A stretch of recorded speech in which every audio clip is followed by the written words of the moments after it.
Seagull made this watch last year. It's in memory of the 60th anniversary of the first ever reached the summit of Mount Everest via North Edge.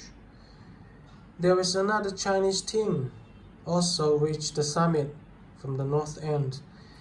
If you know anything about Mount Everest, you should know it's nearly impossible to do that. Google it.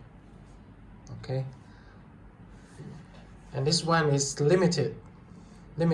Seagull only made 1,000 pieces. And here it is. The window, sapphire crystal. And the materials they use on these numbers and hands, they are luminous. It allows you to see in the dark. And the case in this one, it uses sandblasted tech. Sandblasted. And the crown, this is a screw-in crown.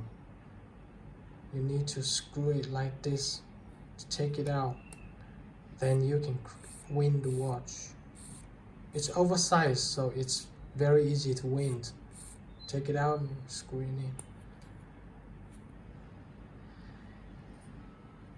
And there is anti-magnetic steel inside this movement, so it's kind of anti-magnetic. Let me show it. It looks like this on my wrist. Kind of nice. And this leather is extra length. It's longer, a little longer than the usual watch.